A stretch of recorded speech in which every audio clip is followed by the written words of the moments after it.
Oh, my goodness. Oh, I tell you the truth.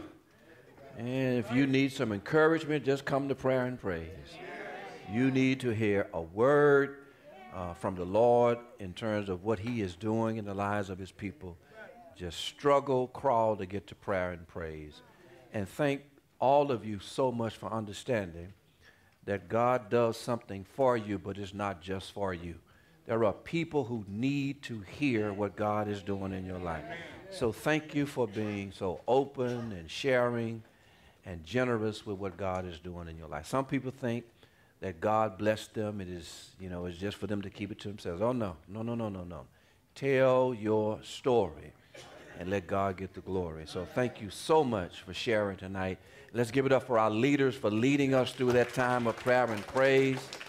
You can never overestimate the importance of leadership, but you sure can underestimate it. We come here week in and week out, and there are men and women who are prepared. They're not just throwing something together, but they are prepared to lead us during our prayer and praise. And again, that we thank God. Let's give it up for our leaders again. Thank you so much. Outstanding. Well done. Well done. All righty. We have been talking about fan or follower now. This is about our 5th hour, our 5th session. And I want to hear from you. What have you heard? Thus far, what is this series all about? Fan or follower? In your own words, what is this series about? Yes. I know a fan would cheer for a team on is winning. Mm-hmm. We can do God like that in our lives. We can cheer, hey, go God, things going good. Yes. But a follow regardless of what's going on. Mm-hmm. And I accept what God has to offer. Okay. Okay. Anybody else? What have you heard? How have you been engaged? What? Yes, Janie? Self-examination. What is your motive for reaching for? Say what, Jamie? Jamie? Your motive for coming. Okay. Okay. Self-examination. Okay. Okay. It has caused you to go within yourself and to ask yourself the hard, tough questions.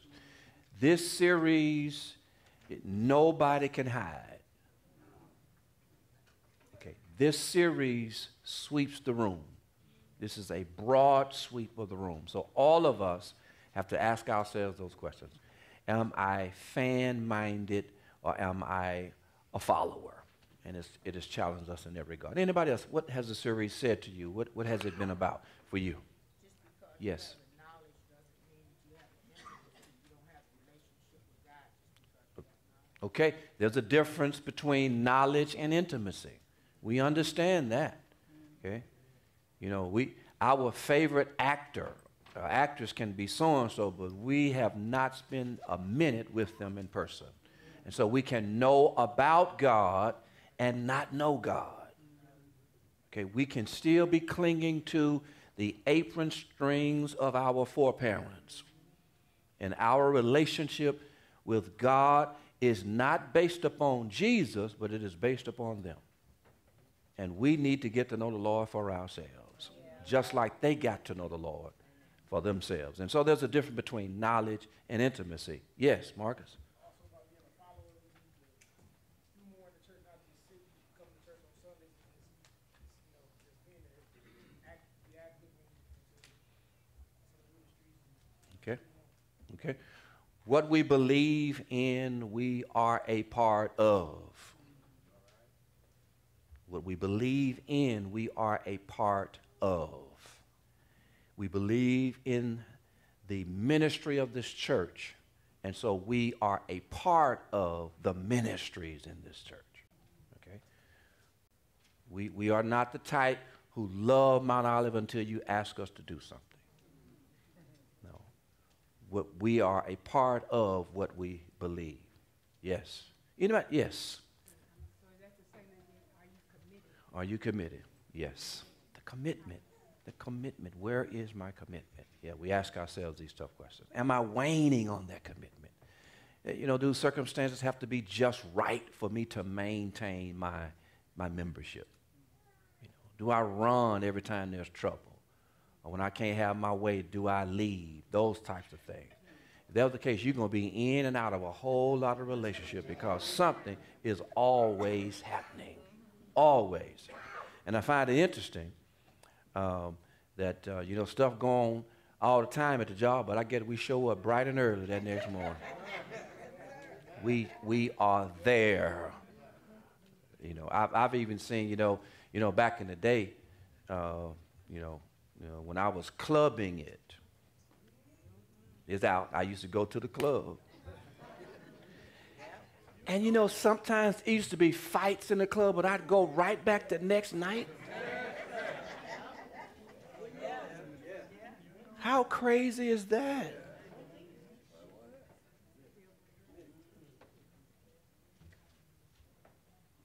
So, why is it now that I'm saved that the least little thing that goes wrong, if there is a proverbial fight, why do I tuck my tail and run?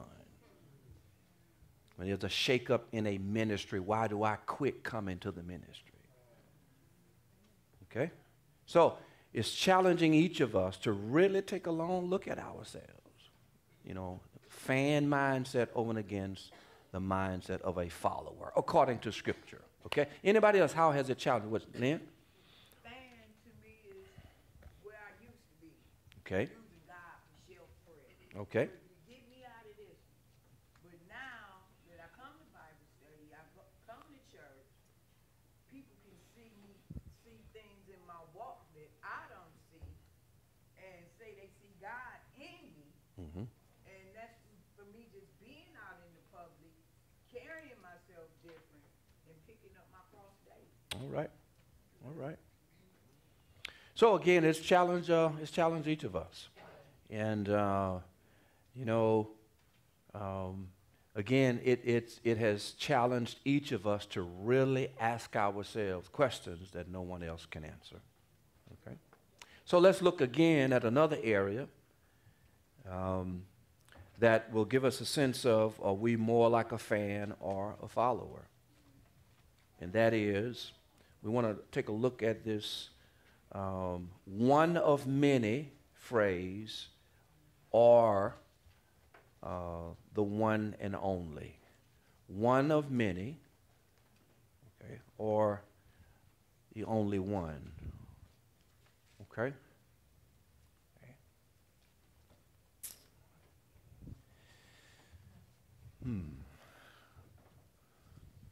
What does this phrase mean? What does this phrase mean? One of many, or the only one. What does that mean? One of many, or the only one. Okay. I have on a pair of shoes. Okay. This is one of many pairs of shoes.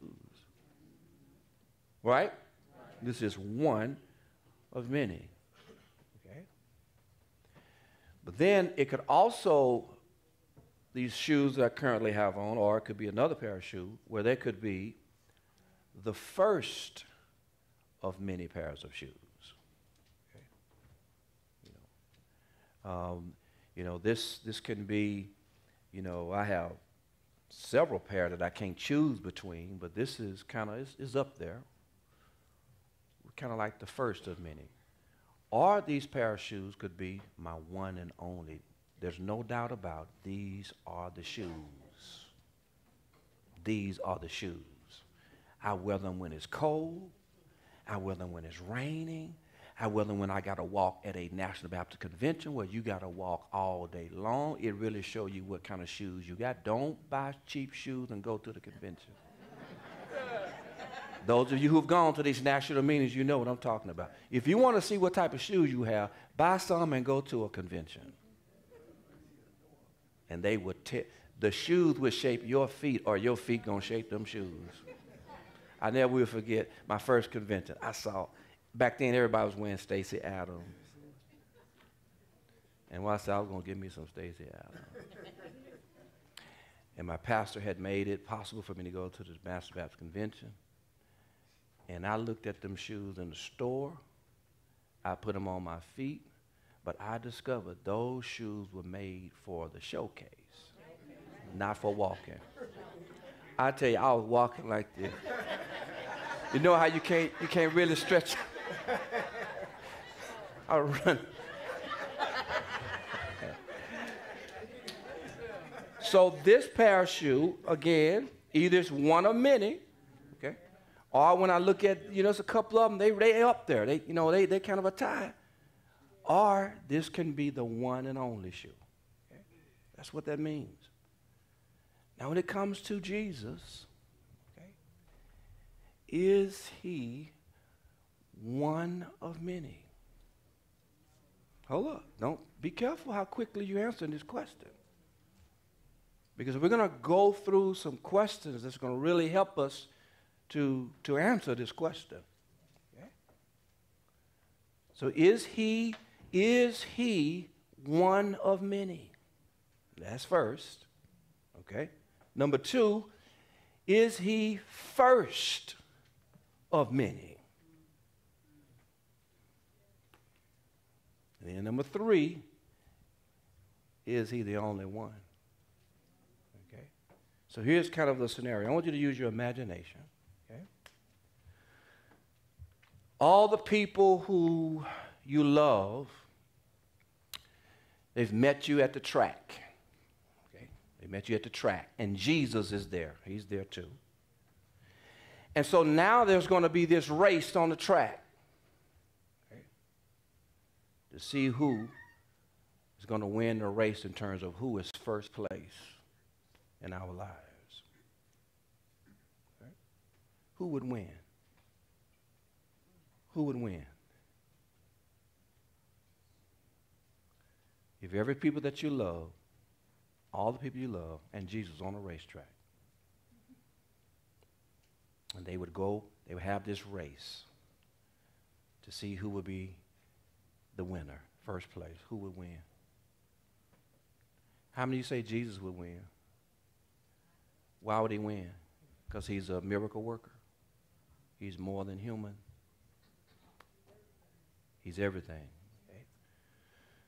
So what Jesus is talking about when we go to this Lucan text, Jesus is not saying, I'm first place. Jesus is saying there's nobody on the track but me. That's what he is saying. No one is on the track. No one can get on the track with me. Because there is no comparison to me. So now we look at this passage, Luke chapter, 14, and let's listen to the words of Jesus.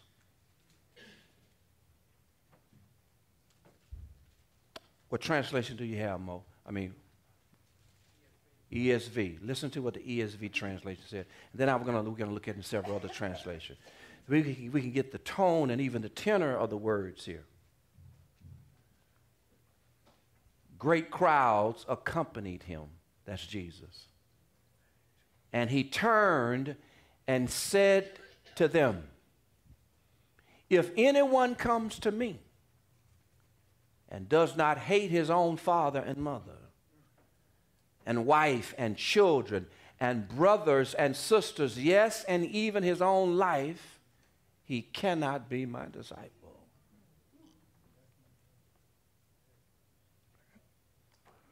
Right off the bat, we have problems with the language, don't we? Because this goes against the love principle. Love your enemies, right? Pray for them, all right? Love your neighbor as whom? Yourself. And yet Jesus says,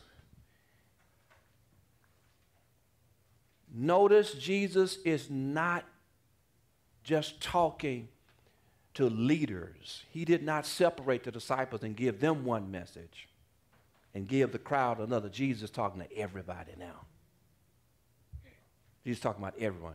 He says, if anyone comes to me and who does not hate, cannot be my disciple. How many of you love Jesus?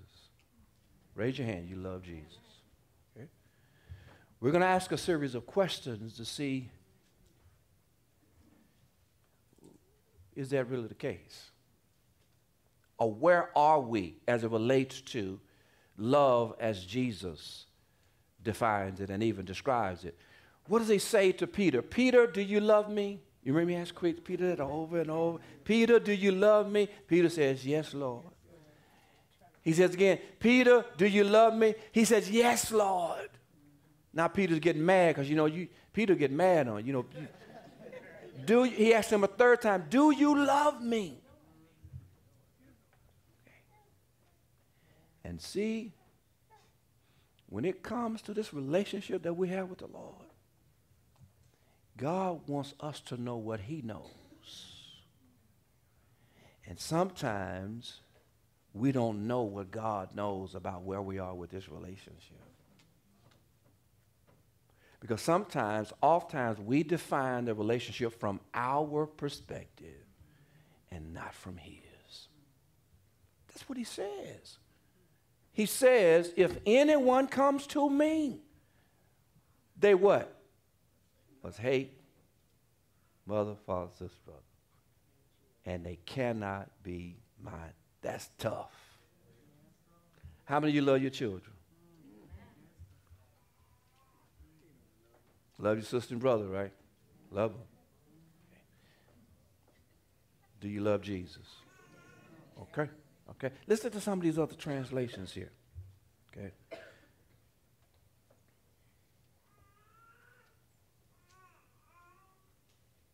Anyone who comes to me but refuses to let go of father, mother, spouse, children, brothers, sisters, yes, even one's own self, cannot be my disciple.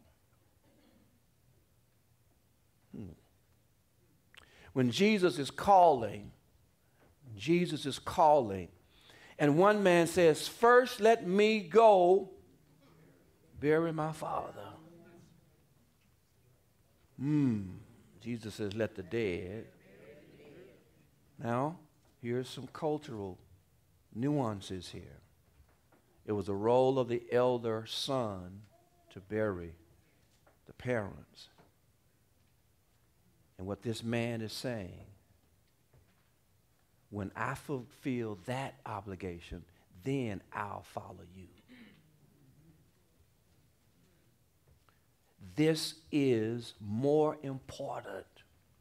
Waiting on my daddy to die is more important than living for you. Jesus says, let the dead. Now, y'all know Jesus would have let the man go home to bury his father, right? Jesus is the product of the culture, right? He understood that. But then one other guy says, let me first bid my family goodbye. Here, you know what he's saying? Let me go tell them so they can give me a going away party. Then I'll follow you. Jesus says, foxes have holes. Birds of the air have nests. But the Son of Man has nowhere to lay his head.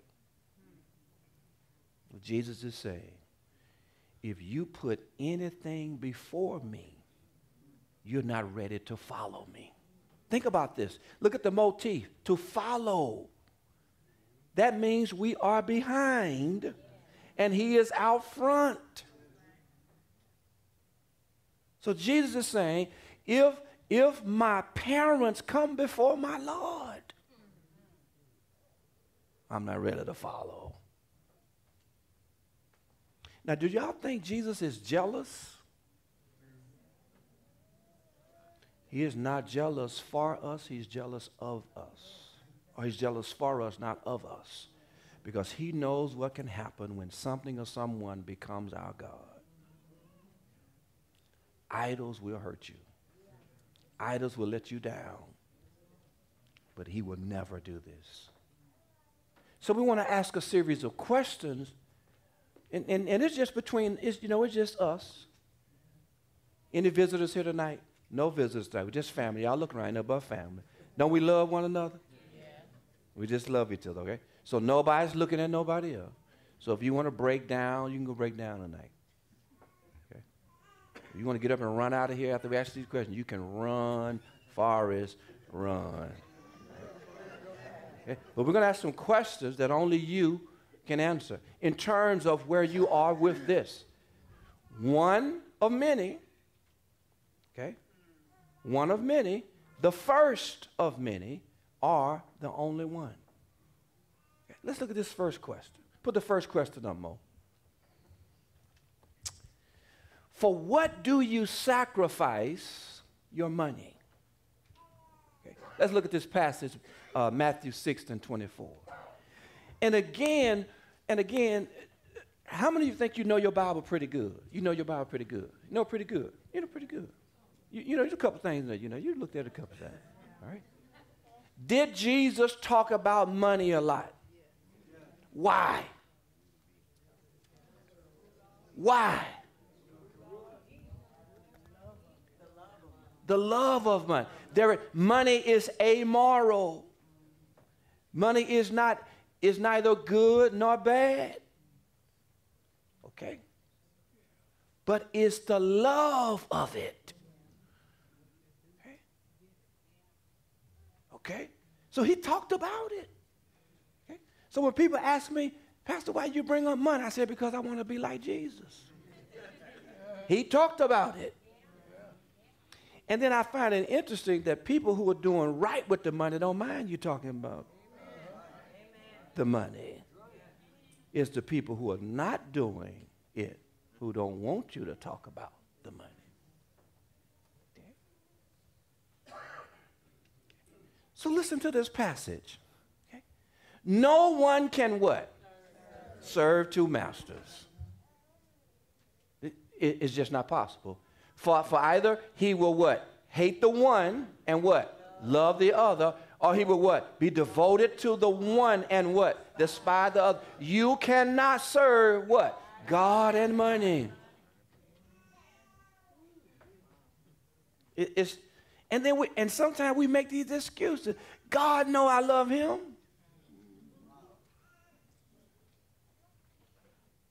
But my job, my family, my personal agenda, my hobbies, my desires supersede as it relates to my devotion.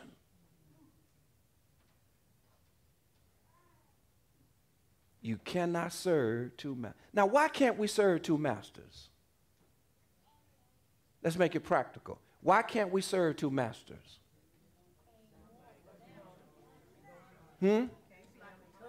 It's like a tug of war. Because they have different agendas. How many of you on your job, they wait for you to tell them your schedule, then they say okay? Or do they tell you your schedule and then you make the decision? You know why? Because they have a priority. They have an agenda. And their agenda is to be successful. And they say, take it or leave it. Don't they? Sometimes you want to go to church, want to participate in ministry, but you can't because of your job or because of some other commitment. And you're constantly being pulled because you can't serve two masters. So Jesus brings up this money because money can compete with Jesus. Now, it's no comparison, but we make it one. We make it one when we think money can do for us what only God can. So we cannot trust Jesus and we cannot trust money. We say, I'll spend 30, 40 years making this money, then I'll get active in church. because I've done what I wanted to do. Now that I made my money. And now I'm going to give Jesus the last 15 years of my life. But I gave 40 or 50 to my own personal agenda. I wish there was another way I could say it. How many people do we know did that? It's all about chasing their dreams, their aspirations, seeing the world, accomplishing their goals. And when they'll swing around the church when they get time. You cannot think that that's all right with God. You just can't. But how many people do? Here's what people say. God knows my heart.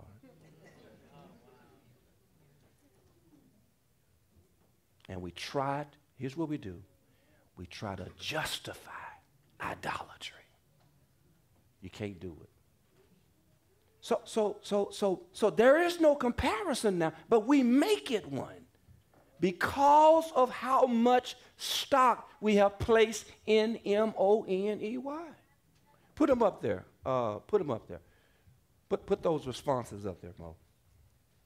Okay. The two masters summation. Put that up there. Two masters have different paths. They have different priorities. And they have different plans. And here it is. You have to choose one. Okay. If you see something you want bad enough, what you do? What you do? You find a way to get it. That's why some people work 2, 3, 4, 7 jobs. That's why people don't turn down overtime.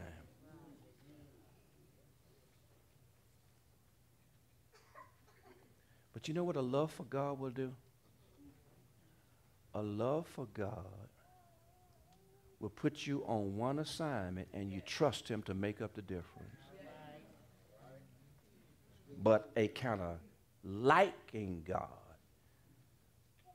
will get around to God whenever you can and chase those other 3 jobs. Happens all the time. Some people refuse to trust God to keep food on the table. So they go out there and get it themselves and neglect him. It happens. Okay. If you really want to know what's important to people, get a sense of what they do with their money. Is that fair? Is that fair? Okay. Since y'all acting spiritual, I'm going to get spiritual too. Okay? Okay. How many of you love shoes? Go on, be honest. Ain't nobody looking. You love shoes. Come on now. All right. Now, how many pair of shoes can you wear one time?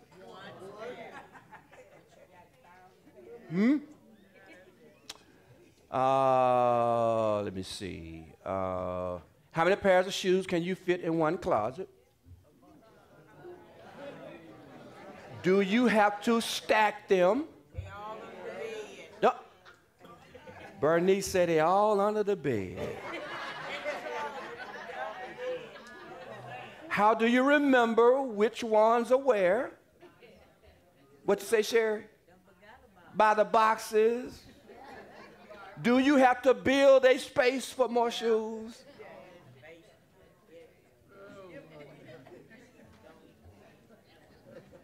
Why do you have so many shoes? Why do I have so many shoes? Because I love shoes. Let's be honest, right? Okay? What about other apparel? Dresses, suits. How many dresses can you wear at one time? Okay. How many still have tags on, but you have not worn them yet? Y'all ain't saying too much now. Have you put them somewhere else? How many of them you wish you could get in, but you can't? but you have not given them away. You have faith that one of these days God is going to move in a mighty way in your life.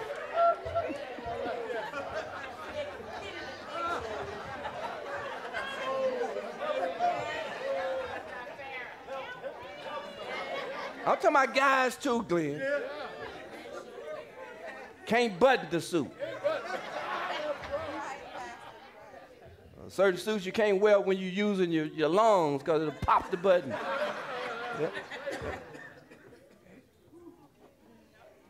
Because we love those things.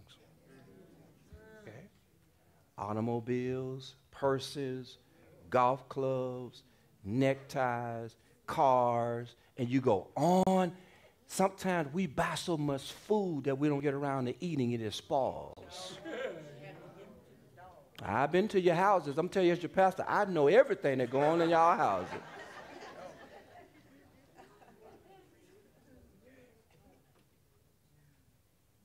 If we want it, we get it. And you can look at what we do with our money to determine what's important to us. Right? What would it be like for the largest check we write a month to go to God? I wonder what that would look like. Just think about that. And then we bring up tithing. Okay. And some people have issue with a dime out of a dollar and got nerve enough to call it a sacrifice. How is a dime out of a dollar a sacrifice? Think about that. It's not. It's obedience. It does not take faith to tithe. It just takes obedience. Think about that. How many of us, then we can be transparent, we've had to pray about tithing? You can raise your hand, I ain't gonna tell nobody. Now, how many of you prayed about paying your mortgage? Or you just went ahead and paid it? Uh-oh. Uh-oh. So prayer went into giving God his, but no prayer went into paying my mortgage. How many had to pray about that car note? No prayer went into it, but I got to pray about giving God his. Then that gives us a sense of where we are. Okay? Jesus says you cannot serve two what? You just can't do it. And then he goes on to say, where your heart is, what? There your what? Treasure. And where your treasure is, there will be your what? Heart. It's not science, y'all. Don't get mad at me. That's scripture. Okay.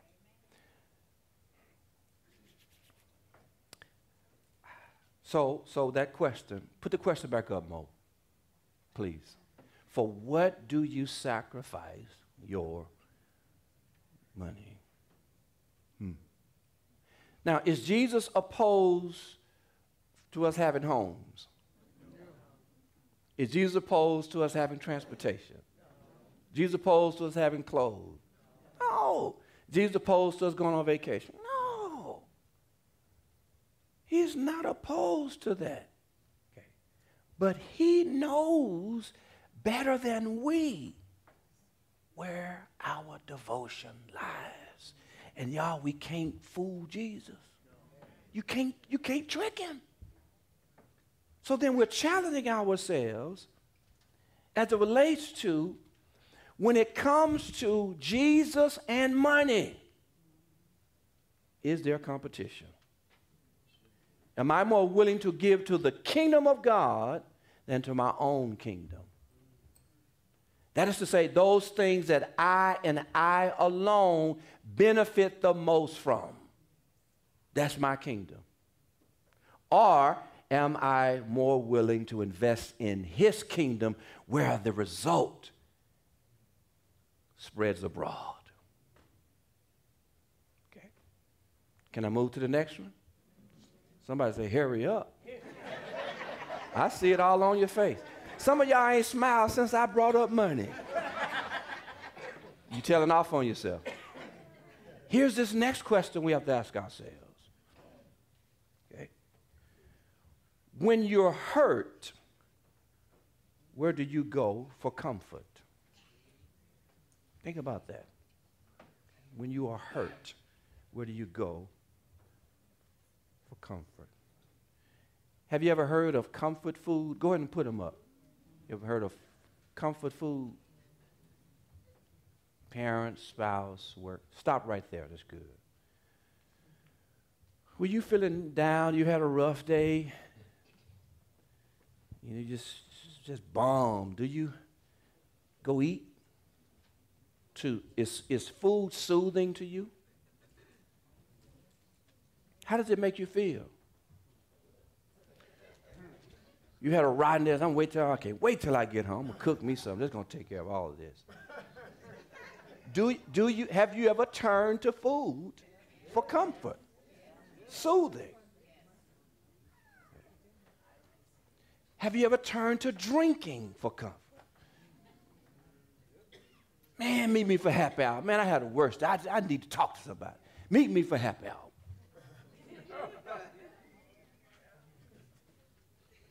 I just need a stiff one. That's all I need.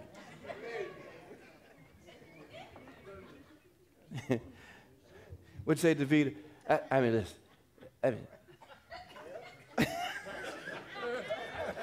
I just need a double shot. Just whatever.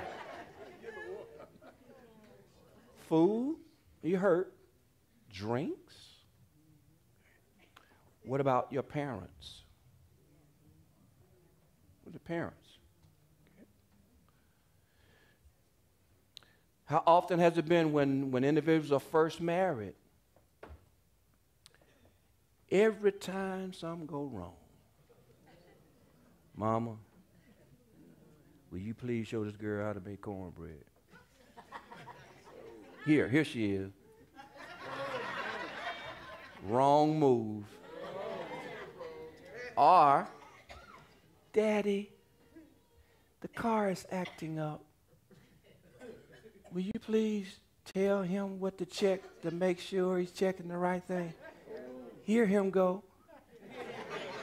Wrong move. But how often does it happen that people never leave home and they got too many people in their house? When you have too many people in your house, it's hard to get rid of all of them. But the only way they get in, you let them in. If you don't want them to know what's going on, don't invite them over.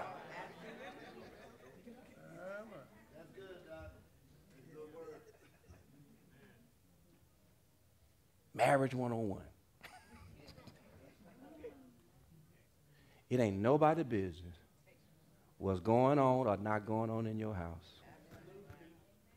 And the more people you tell, the more people you got to keep updated. Well, did y'all ever work out so that was 15 years ago. I just never, you see? So when you're hurting, do you turn to parents? We're going to be practical in a moment, but I want you to think about your first response. Do you turn to food? Do you turn to drinking? Do you turn to parent? Do you turn to spouse? You turn to them. Okay. Here's a scenario. All of us are parents, and we have a 6-year-old boy. Okay, we're going way back now.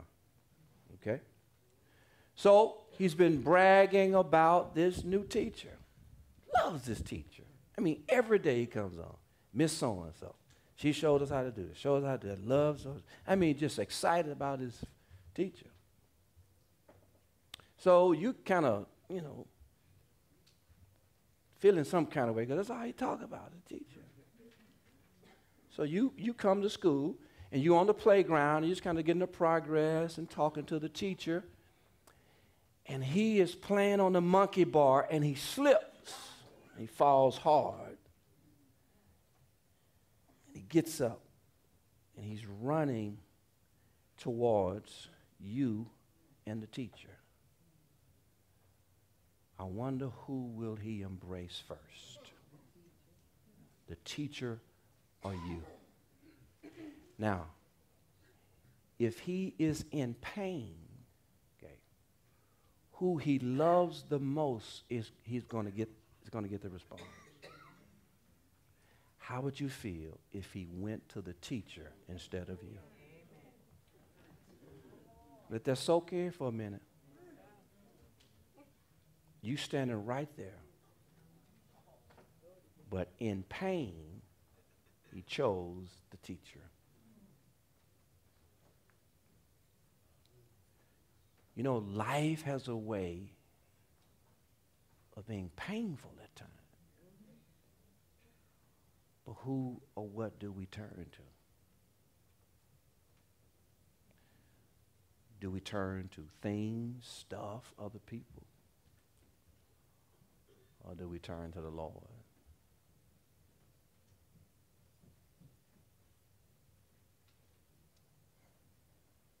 When you're hurting, there's only certain people you want to get close to you when you're hurting. Everybody can't be there, right? Just can't be there. When you're at your worst, when you hurt, everybody can't see you. Ain't no FaceTime in here. No. You're hurt. You're broken, right? Okay. So, how often is God the third one we finally turn to in our brokenness? Or is he the one and only? Now, of course, let me say this statement of summation. Go ahead and put it up. God is not against, there's nothing wrong with support systems, right? Nothing wrong with it. But all these things have the potential to compete with Jesus for our devotion, affection, and even faith. Again, some people have more faith in their parents than they do in God.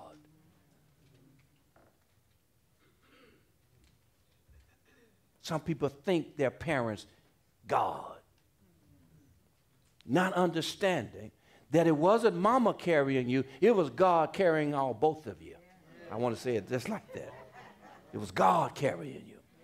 And we do our children a disservice and injustice if we do not deflect them from us to God. Amen.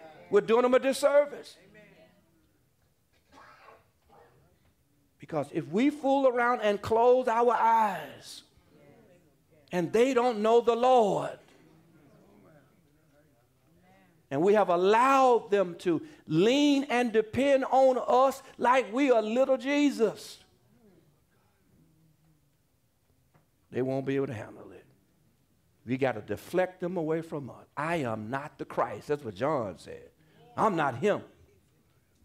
Let me just point you on to the Lord. Okay? So he's not against family. He says, no. Thank God for that, right? But you got to think about this. At what point do I run to him? When was the last time you metaphorically jumped into God's arms?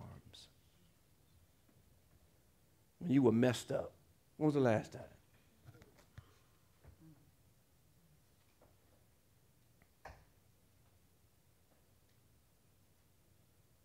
Pain has a way of bringing where our true source of inspiration, devotion, it has a way of bringing it to the surface. Okay? Yep. Pain to do it. Okay, so we got to ask ourselves that question. When it comes to hurt, who do we turn to? Okay? All right. Here's a third question.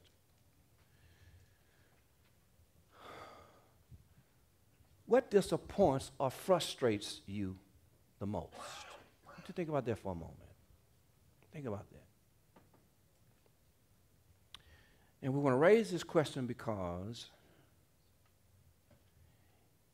if we are excessively frustrated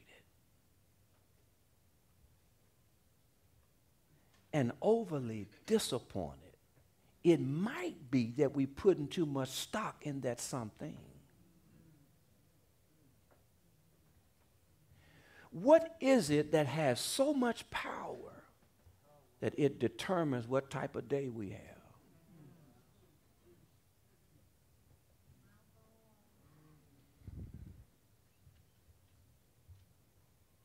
What happens if we lose the job? What happens if the relationship doesn't last? What happens if we get a bad report from the doctor? Here again, I mean, and here again, life happens. Life can knock the wind out of us. It can do it. But you got to think about, what is it that can zap me of my hope? And if there is something that can do that, that something has too much influence. Because that something is not God. Yes, life knocks us down. It does. But we got to think about this. What is it that overly frustrates us?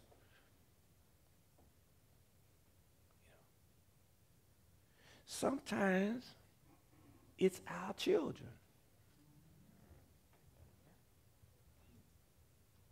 It's our children. Like they are ours. Oh.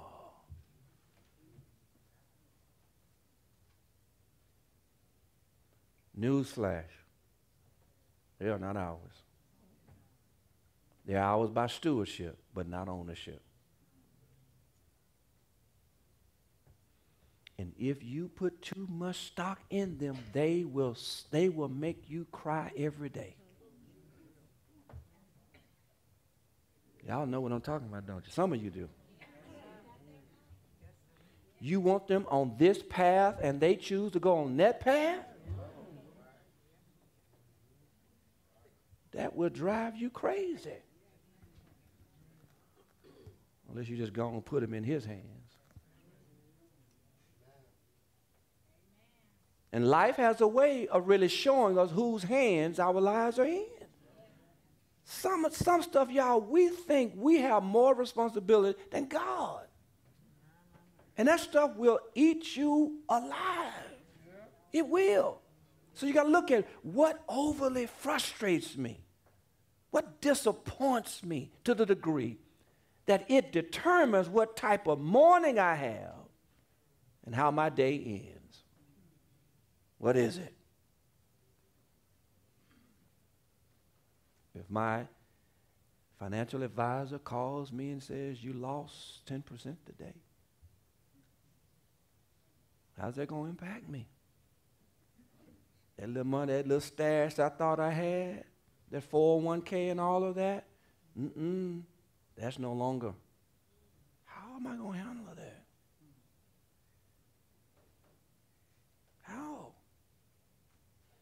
Or if I get one more phone call from a family member, that's it. Think about the things that get under your skin. Anything eat you? You might want to think about it. Why is it that certain area, that certain thing, has that much pull that it can ruin my day? When according to Scripture, God is faithful morning by morning. What? New mercies, right? So now if he doesn't change, but my day changes, somebody gonna pull me in some direction. You got to think about that. And I am not saying that life cannot knock the wind out of you. Yes, it can. It happened to me. What I am saying is that you cannot forget who God is. You just can't do it. You can't do it. But if God is just kind of one of the things that help you make it through the day, or if God is kind of, he's up there, I got God, I got my family, I got my job. If it weren't for God, my family, and my job, I don't know what I would do.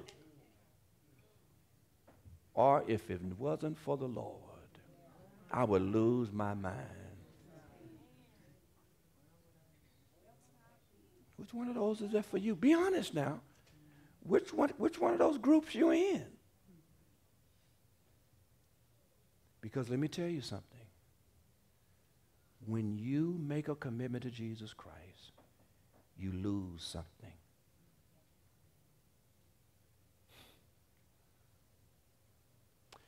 Making a commitment to Jesus, can cause someone near and dear to you to criticize you. Making a commitment to Jesus can cause someone who you were in a relation with who's not with that, and you got to choose either me or Jesus. Because it don't take all that.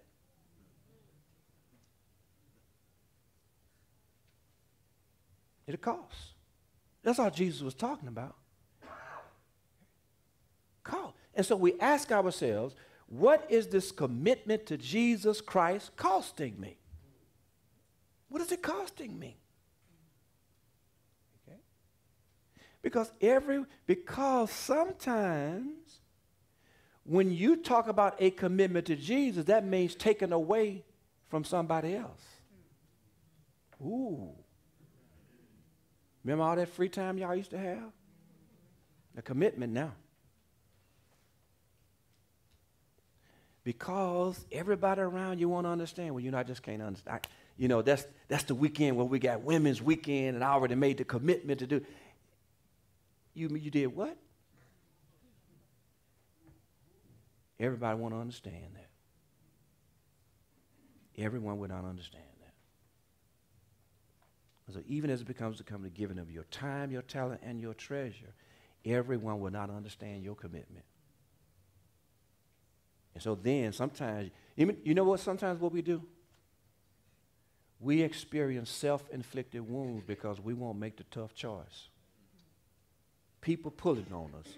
And we're trying to make this person happy, trying to make that person satisfied, and then, oh yeah, God. Instead of just making the commitment to God and let everybody else fall in line. Sometimes you got to tell people no so you can say yes to God. And if they get it, fine. If they don't, that's on them. Have you had those types of situations? That's what it calls for. Jesus says, if anyone loves mother, father, sister, brother, children, more, he says, is not fit to be my disciple. Okay. So here, go ahead and put it up. These things, they okay. Oh yeah, the writer of Kyle Idleman, author of the book Not a Fan, he says he was watching. What's the next category? What's number 4? Put number 4 up. Yeah, right there. That's where we want to be. He says he was watching a football game. And his daughter ran in there and said, "Daddy, what is going on? I've never seen you this excited." Now, Daddy is a pastor.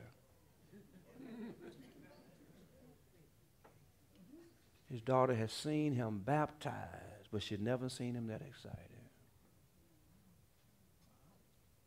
His daughter remembered the day her younger brother was born, but she's never seen him this excited.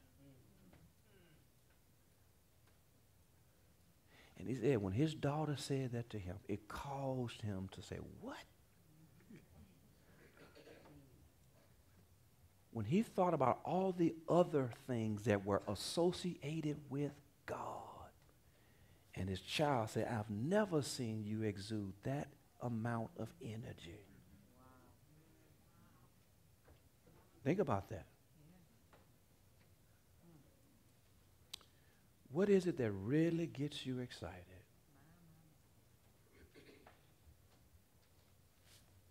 Think about that for a minute.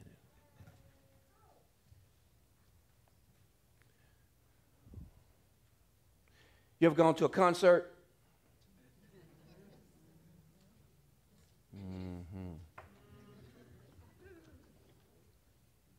Did you enjoy it? How many of you sat in a seat like this when your group was up there, when your guy was up there?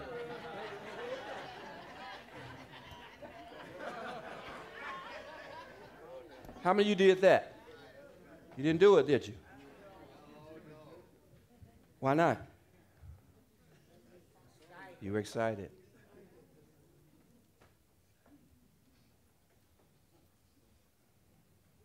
Do I need to say anything else? What is it that really gets you excited?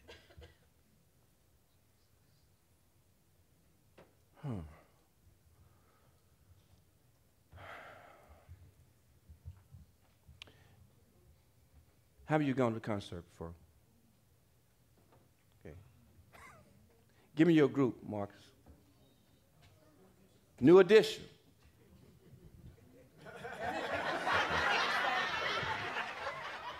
That's your group. Nickelback, the Spinners, OJs. Come on. Parliament, Prince, Charlotte Wilson. Come on now. Lonnie who? Lonnie Listensmith. Who, Lynn? I'm serious. Oh, Lord. All right. Who else, y'all? Lynn need prayer tonight. Who else? Maze. I mean, Kim. Just on and on and on, right? And we have a great time, right? There's nothing wrong with that. Nothing. Nothing. Now, why did we purchase the tickets? Huh? How many of us complained about the price of the tickets?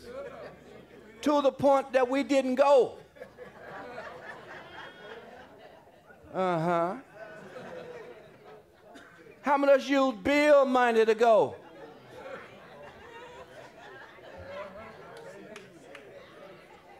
Because it was worth the investment. You mean to tell me they right down the highway and I'm not going? I'm going.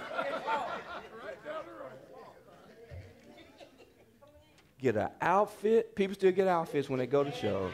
Give me an outfit, get my hair did, my toes done, my feet done, all that. And ain't nobody gonna see me because the light's gonna be down low. But we were excited.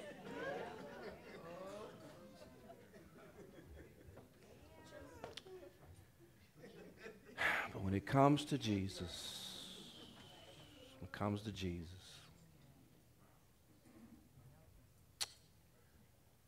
guess we think to be solemn is holy, or to be reserved is holy, or to hold our composure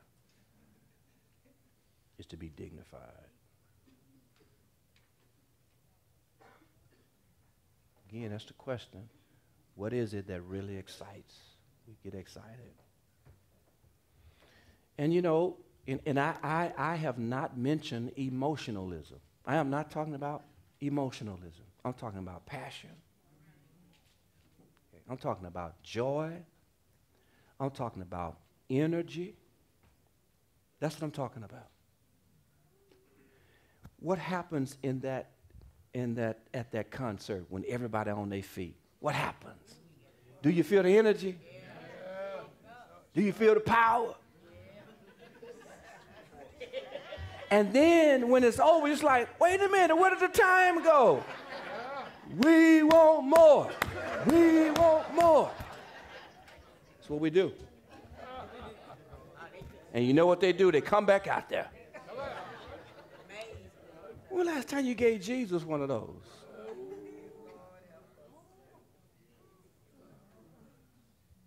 When the last time you were not concerned about how long service lasted? Think about that. How sometimes we are so quick to put constraints on the God moment. But we go to the concert and we can't get enough. We want more. Bring them back out here. And then we go buy paraphernalia and wait 2 hours for them to come out and sign it. We don't know them. Do we? But we're excited. We're excited. But you let church, I'm like the Oprah, you let church hold too long. Ain't shaking nobody's hand. Sure ain't coming down to shake the pastor's hand because he way down at the front. And we are out of here. Going to something else. So all I'm saying is, think about that. What's different about coming to him, a God-like experience, that some kind of way we bring low energy over and against taking fired up, fire, passion, laughing and talking, got it on we playing the CD on the way. We got it on XM. We going to see him, and we playing the song on the way. Singing out loud, can't hold not one note, but we don't care. But sometimes they put words on the screen, and we won't sing them. Isn't that something? Won't sing them. What is it? So it asks us that. So let me say this statement in summation. Go ahead and put that one up, Mo. Things that excite us can also point to something or someone that is in competition with Jesus. Okay.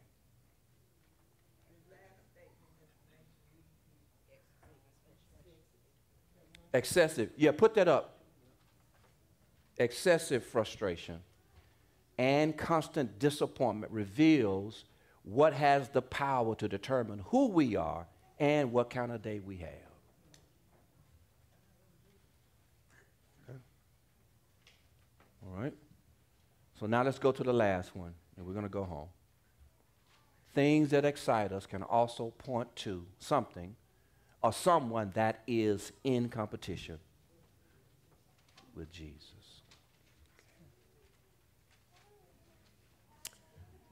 Okay? Now, listen. I go to a football game, I'm enjoy it. I want to be there. I'm not going to go to a football game and talk about, I don't want to be here. No, I want to be there. And I'm going to cheer. I'm going to enjoy it, right? Okay? Go to concert, hey. I'm have a good time, right? I mean, that's why you go, right? So when I come to church, I want to be here. Do you want to be here? Why you don't act like it? I'm not talking about you, but I'm talking about the person sitting next to you. Why? I mean, think about this. Sometimes we come to church like that's the last place in the world we want to be. Stay at home.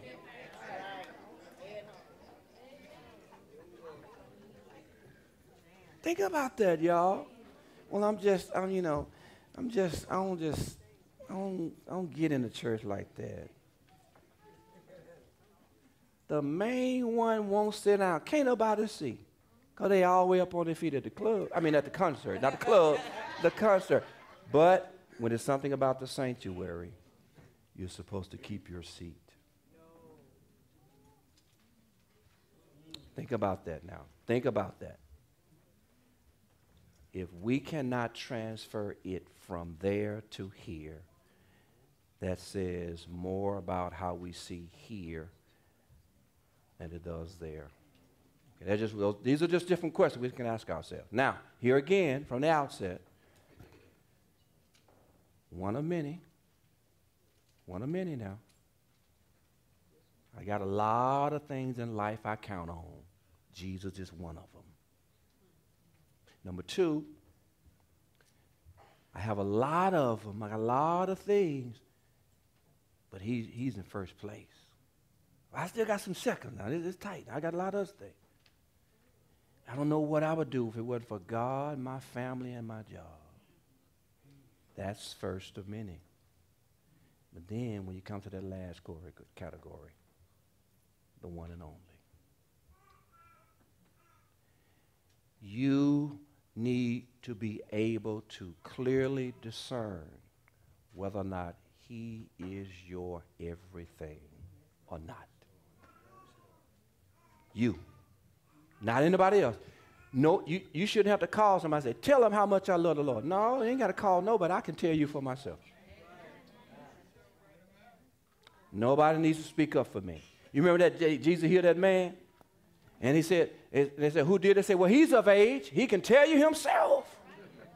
And are we at a place where we can tell it for ourselves? That's the question we ask ourselves. Are any questions about this Bible study? This Bible study, the topic tonight. Okay. All right. Have a good night. Can I get some hand clap? You ain't clapped tonight.